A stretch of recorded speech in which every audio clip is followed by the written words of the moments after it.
Hello, this is Lazarus at Telecom Tech, where telecom and networking technologies are simply explained. Today, we'll be simply explaining the phenomenally low latency that 5G promises.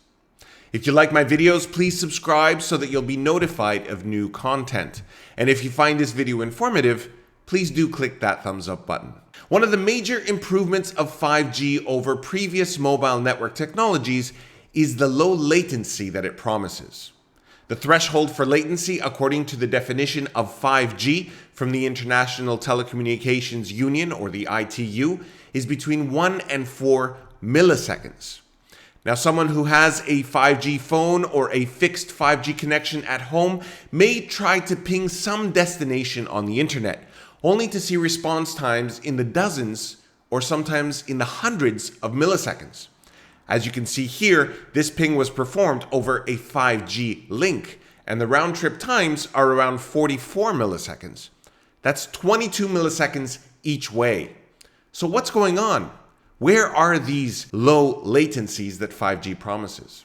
Well, we have to keep in mind what latency is and what the latency threshold of 5G is actually defining.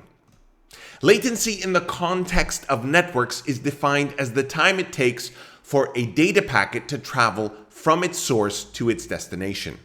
This time delay is composed of various components, including processing time at each node that the packet encounters, as well as propagation time over the medium between nodes. Now, this diagram shows the network infrastructure that may exist between a 5G device and the destination of its communication, which is a server on the internet. The latency of this communication is composed of the cumulative delays of packet processing and propagation on the medium. Initially, we have the processing delay of the packet at the 5G device itself. This is illustrated here by showing the 5G protocol stack that is traversed. Now, don't worry about the term protocol stack. We'll talk about that in another video. For now, just think about this here as the processing of the data as it's prepared to be placed on the wireless medium. Then we have the actual propagation of the data from the 5G device to the 5G base station over that wireless medium. Next, the 5G base station takes the packet and processes it and prepares it to send it over the 5G core network.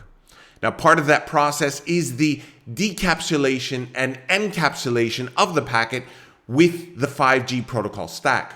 Again, this is just the processing of the packet itself. Then the core network takes that packet and sends it and processes it across multiple nodes and devices before it reaches the connection to the internet. And each of those nodes and links it traverses add to the delay.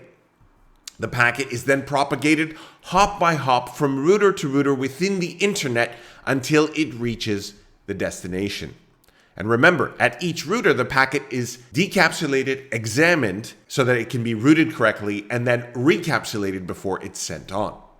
Now, once the packet reaches the destination, it's de-encapsulated and it's received by the destination device. Now, if we used ping to measure the latency involved here, then the server will have to prepare a response to the source, and the resulting measurement in the ping is the round-trip time for this whole process. Now, from all of this description, I think you may begin to realize why a simple ping over the 5G link will not give you a very low latency. This is because the latency measured with such a ping includes delays introduced by the internet, introduced by multiple nodes in the 5G core, as well as by the wireless component of the communication. When we say that 5G delivers a latency of 1 to 4 milliseconds, what we are actually looking at is just this component here, the wireless link between the 5G device and the 5G base station. This is what 5G promises. This cannot be measured with the ping because the first hop router for your IP network is not even found at the 5G base station, but it's typically somewhere deep within the 5G core network.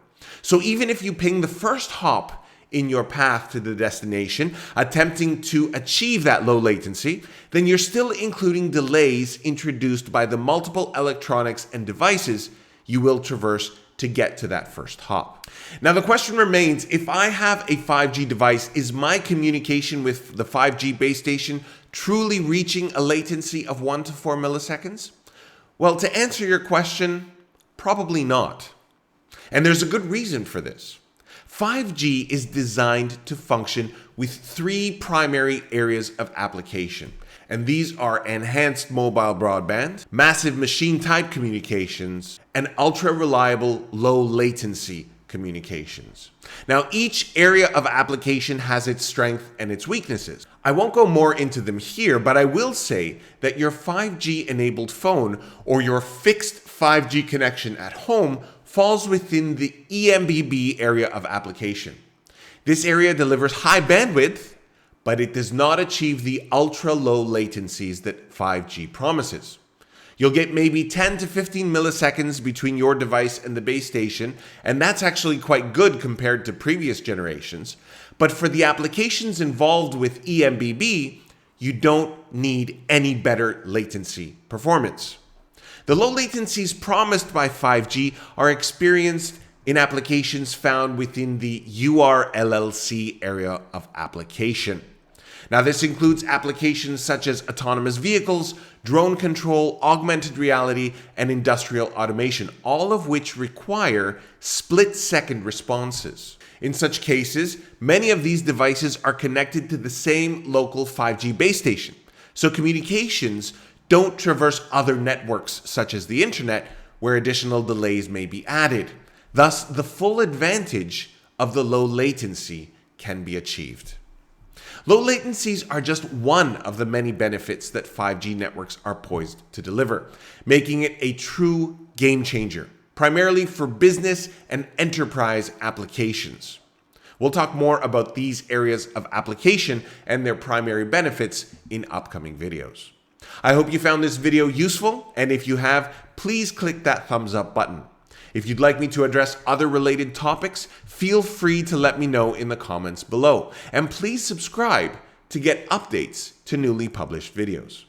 I'm Lazarus at Telecom Tech. I hope this has been helpful for you, and I'd like to thank you for watching.